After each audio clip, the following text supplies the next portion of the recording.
Hey guys, Ajonelag, and today I made a few improvements, and by improvements I mean upgrades, and by upgrades I mean lots of stuff. So first of all, you can see we have a 4x4 door here. Oh god, lag. It is originally it wasn't my design, but it does not work in 1.1. So I had to make some quite major updates to it. So, yeah, I guess, well, yeah, I guess it's sort of my work. Just a concept was somebody else's, yeah, so, I decided to color code most of my stuff. So, you can see this, this is actually really cool. I'll show you this later. This is, this extender. This is random. I have no idea what it is. I told you about this. RSNOR latch and gate. This. This is a vertical RSNOR latch with the reset switch built in. So we have input, and then we have let's add this here to stop it actually. And we can reset that. We can reset that. So it's on. We reset it. Okay, so now you'll see this contraption here, and you'll see this here, you'll see this, and you'll see this, and you'll see this. So I'm gonna start with the basics. So all the stuff in blue wool are called smart pistons. So this is my contraption: 1 cobblestone generator, 1 10 clock pulse generator, 4 smart pistons, 1 block detector switch, and there's absolutely no point to this machine. Just to provide a delay line, I actually timed this. It's actually 1 minute and 42 seconds of delay. So it's absolutely to turn this light on actually. So once we do that, once we provide a current here, once a block comes here, this will transmit power through the block to here and to my little reset line, which force stops the clock. So this is like a 5 clock, but just extended due to delay. I need to give enough time for the. So I attached, basically what I did is I attached the 10 clock to cobblestone, a piston behind a cobblestone generator. And so every time it pulsed, it would push it out. But there's time that you needed to give it time, so that's why I extended it. So it gives time for the cobblestone to generate, which is random at sometimes. So it can't be like black or white stuff. I was thinking of putting the smart piston there, and I'll explain what the smart piston is, but it's impossible because of the water and stuff. So yeah, let's go over what a smart piston is and all this stuff about it. So let's pick a block here, Z, I believe, yes, and let's build it. Actually, we're running out of room. Actually, this is a combo block, yeah. Let's build it over here. Let's build it over here. So, I'm gonna build 4 types of smart pistons. So, essentially, what a smart piston is, it is a block detector. It's not there. So I'll show you what it means. So we have a torch there, block next there. So basically, as soon as I put a block here, put glass because it actually won't. Redstone doesn't transmit to transparent blocks. So this block will be powering this, powering the block adjacent to it, which is powering this block. So once we put this here, it provides a short pulse, which powers the piston and extends, and then this no longer gets pulsed. So it's too fast to be to see, but yeah, that's that. So then the second type of it is a horizontal one. It's different than this. It doesn't work like that. So what we're gonna do is we're gonna have torch, redstone wire going into the repeater, and the repeater is attached to a glass block, due to you don't want it to, the glass block to interfere. The glass block is not the one that you're pushing, it's actually the one above it, so keep in mind that the block is above that. Then you're gonna actually want a sticky piston there, and it essentially works as a piston because this is still being extended and retracted. So let's actually destroy this for a little bit, and piston, block, okay. The pick block is actually really, it's helpful.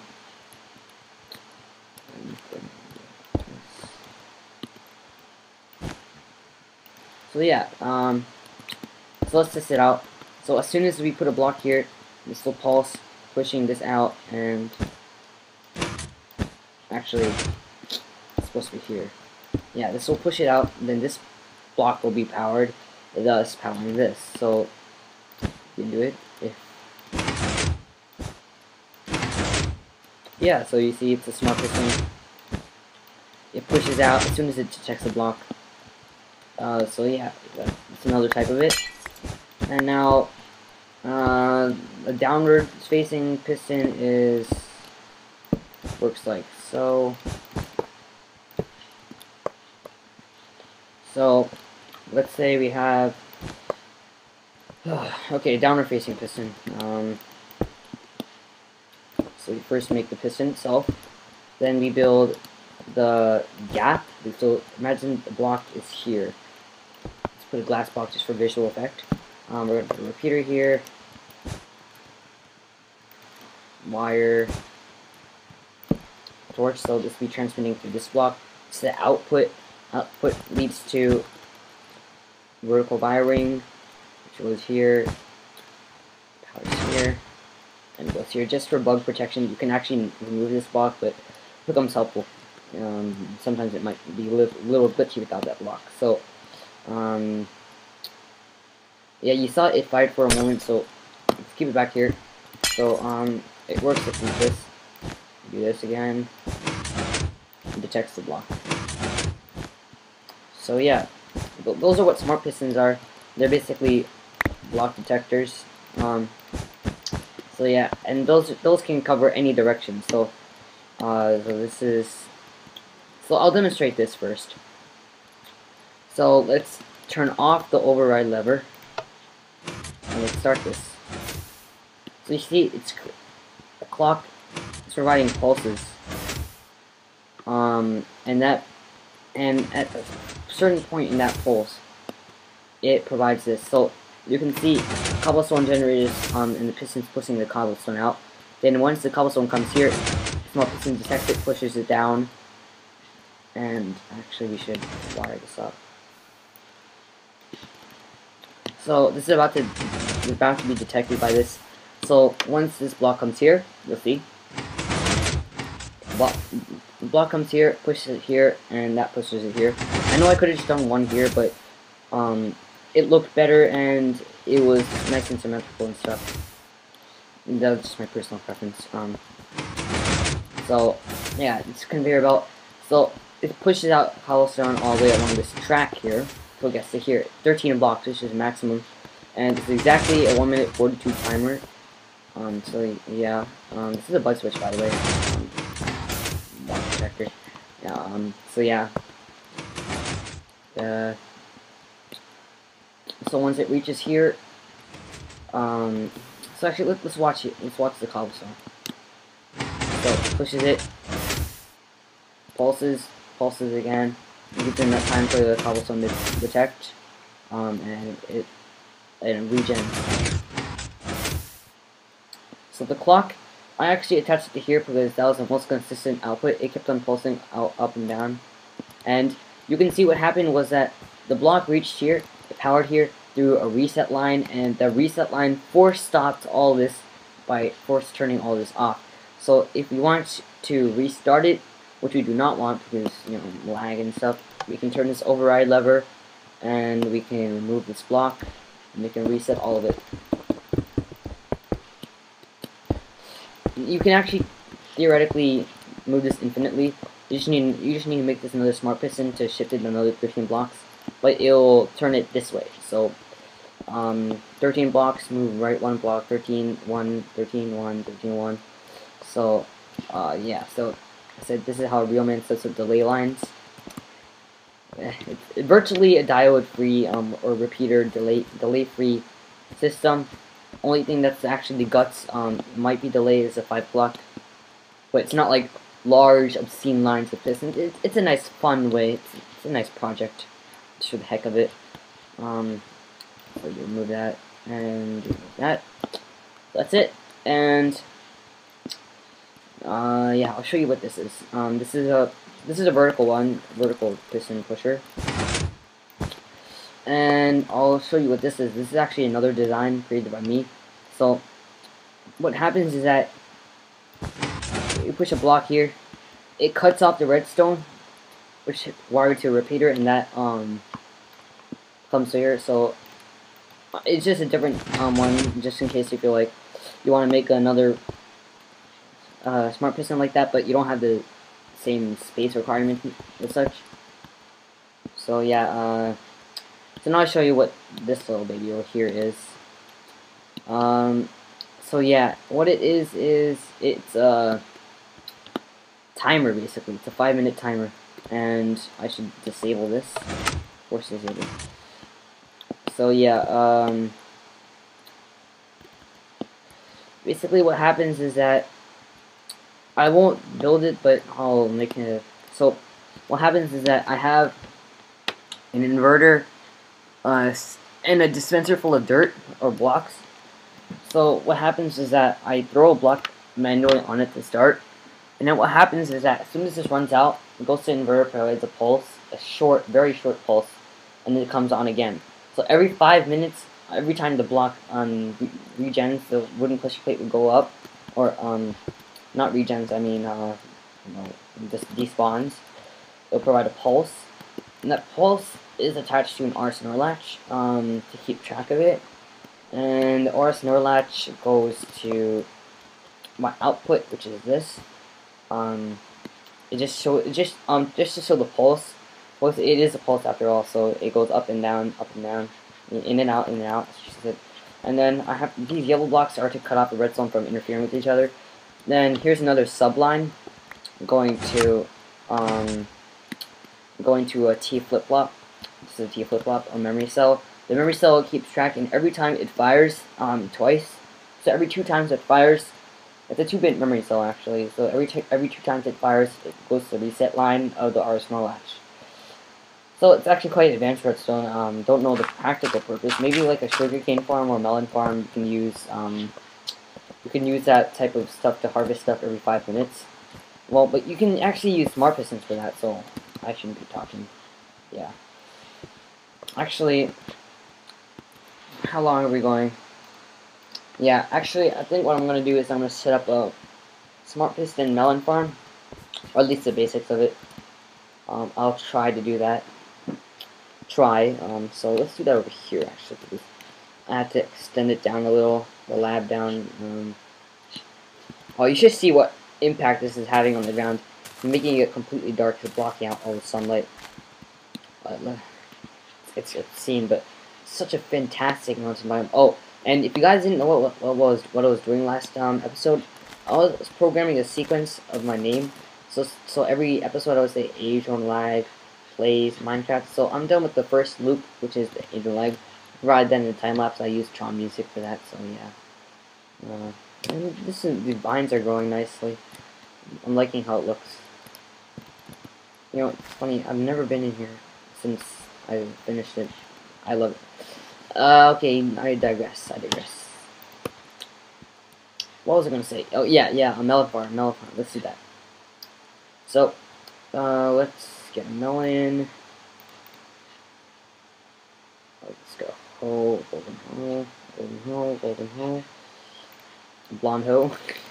Oh my god, that was bad. That was very bad. In terms of fail. Okay, let's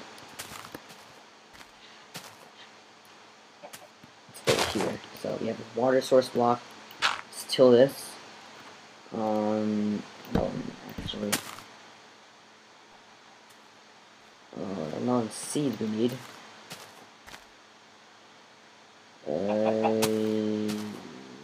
Here? Oh, here. Non-seeds. Then we need to bone meal it. So we can be ready to spawn melons. And so, smart piston, so smart piston's gonna be here. Actually, it's not gonna work.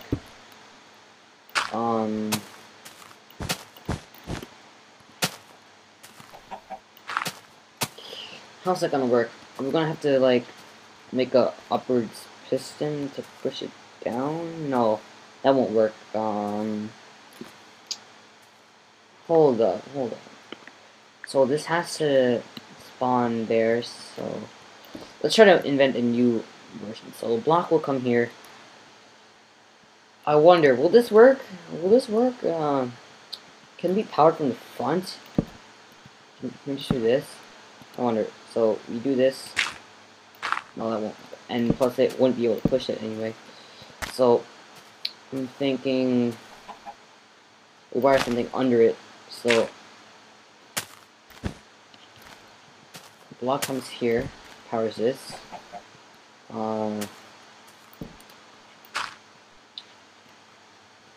Should I try my... No, that still won't work. Okay, so I know the output has to be here. So let's wire that in. It would be simple if we did this. We just put a torch here so that it'll be able to spawn. But problem is, it doesn't work like that. I'm guessing. Oh, okay, I know what to do. I'm guessing what we should do is we should put a vertical smart piston here. So I wonder, can it spawn in piston heads? That's what I'm wondering. So a vertical smart piston. How do we do that? Okay, yeah. It's actually glass here. Then this. Can melon spawn on opaque, non-opaque transparent blocks? Oh, we're gonna have to get rid of this. Okay, this finally got irrigated. Wow. Okay, so actually no.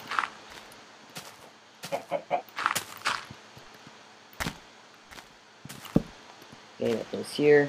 Come out 1, 2 blocks that we dig under it, and we have a piston there.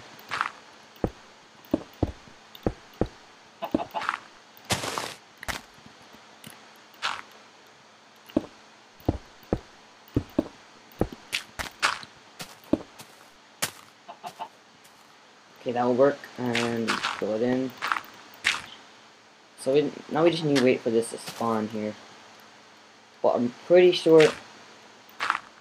Wait, what? Oh, yeah, we wired this out. Pretty sure...